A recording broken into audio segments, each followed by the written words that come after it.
This is WBRW TV News covering Bruce, Romeo, and Washington. Richard Corey will be handling sports, and I'm Jeannie Lurchin with the latest news. Romeo Community Schools held a community forum to give residents an opportunity to voice their concerns or offer solutions to the district's financial problems. Here's what a few of them had to say. From a revenue enhancement, we had one idea, this is just what we wrote down, is to, number one, close Croswell completely and then possibly lease it out to maybe a charter school or something like that. Whether there's a revenue enhancement or not, don't know. I think they just said close the admin, send to another school or the RETC. And the only other thing we had was potentially using multimedia instead of books so that we can save on the cost of books. Revenue enhancements. To establish a tax-deductible donation drive that would be funded directly to our operating budget. Also, as far as shortening the school year, it was suggested that we add time to the current day, like an hour or so we can shorten our school year. Eliminate a high school assistant principal. More combining and consolidating bus routes. It was mentioned that some parents have buses that go by their home and there's nobody getting picked up or dropped off, and that bus driver must not have known that or still expected somebody to be there. So parents need to keep the bus garage a little better informed. We also had added another headline of do not touch, please, to keep students in grades 3 through 5 at 32 students in that class and not to increase it to 35. And to be very conservative when deciding to outsource. Parents do not want strangers in our schools servicing our children, and to keep the LTAs in the buildings. The only couple ones on here that are not well thought out, but just thinking out loud, is year-round school better? Is there ways that you can save money doing year-round school? Another thing is, and again, not well thought out, is there a way to do overlapping schedules, cut down the number of net buildings that we have, and do overlapping schedules so that 2 4-hour days, things like that, maybe get rid of 3 or 4 buildings. Like, I have to do the numbers, but there's ways you could work something like that out. Another thing is I've heard to rent our buildings, it's exorbitant, so people really don't want to. So is there ways that we can figure out how to rent our space, fields, things like that, utilizing maybe parent volunteers as opposed to paid staff to rent out buildings, make it more economical and accessible to the public, and get revenue that way as well. And then corporate sponsorships, perhaps for RETC. Is there a way that we can bring in corporations to get their nameplate there and collaborate with us to do programs at RETC and get them to finance things? We're down here at Macomb County Jail to learn more about the recent bank robbery attempt that was made at the Kroger Bank in Washington Township. In a minute, we'll be talking with Captain Anthony Wickersham of the Macomb County Sheriff's Department to learn more specifics of the bank robbery attempt. But I can tell you that our suspect was a Washington Township resident. On Monday, May 10th, 2010, a white male suspect entered the Kroger store located on Van Dyke in Washington Township, Michigan. Located inside the Kroger store is the Best Bank. The suspect walked up to the teller and handed her a note requesting money and implying that he had some type of weapon. The clerk complied with his request and provided him an undisclosed amount of money along with a dye pack.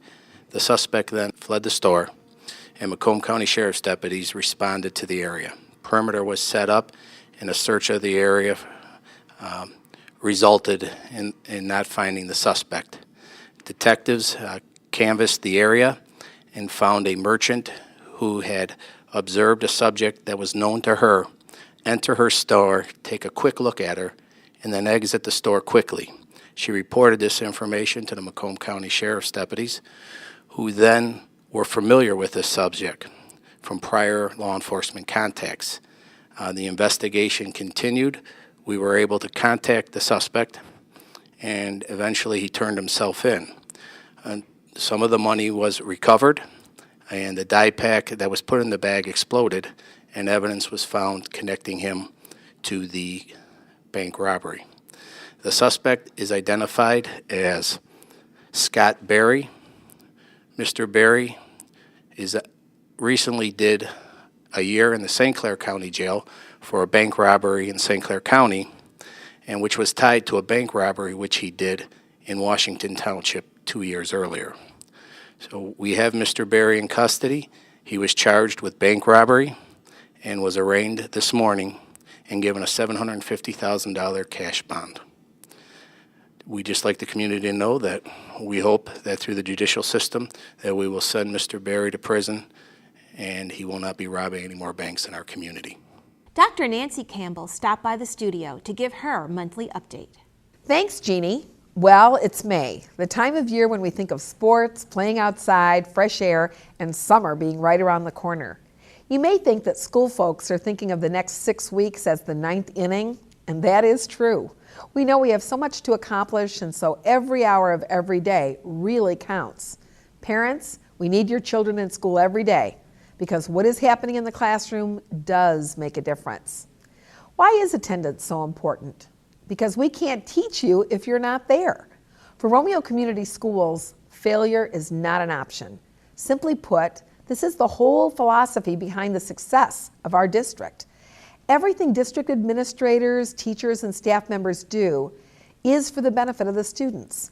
The district is proud of its student achievement and is always striving to do better, because whether as a whole district or just one student, failure is not an option.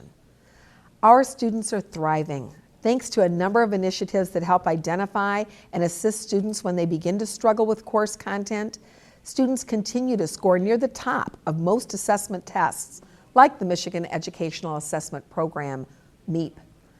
Our Romeo community has high expectations and wants well-rounded, educated citizens with the skills they need to be successful at whatever they choose to do in life. The best part is the community doesn't expect district leaders to achieve this alone. Our parents are actively involved in the school system, whether they volunteer time in the classroom, donate to the Romeo Educational Foundation, attend athletic events, or participate in parent-teacher association groups. Research confirms that active parent involvement has a direct impact on the success of our children. I would encourage every parent to join PTA and volunteer at your child's school. It is fascinating to see and hear the creativity and talents of our students. I look forward to seeing you at the many spring events we have planned almost every school night this month and the first 2 weeks of June. Please join me in helping all of our students to finish strong. Thank you. The tower clock in Romeo's Congregational Church received its final tweaks last week, and we were there as they put on the finishing touches. The clock rededication will be during the Victorian Festival, and we'll be there to cover that as well. With prom just around the corner, many parents are thinking about their teens and underage drinking. Village Chief of Police Greg Paduch has some information for you. One of the reasons Alcohol Awareness Month is held in April is because it is the beginning of the prom and graduation season, a time when celebrations can turn dangerous for underage drivers. Each year across the United States, hundreds of teens are killed or injured in alcohol-related accidents connected with their prom night celebrations. One of the most effective prevention efforts is for parents to simply talk with their teens about the dangers of drinking on prom night. These following tips can help parents make their child's prom night experience a safer one. Make sure your teen has a plan for the evening and that you know what the plan is. Know all of the hotspot destinations that groups may plan to meet at before or after prom. Take an inventory of the alcohol in your home and secure it if needed. Know who is driving.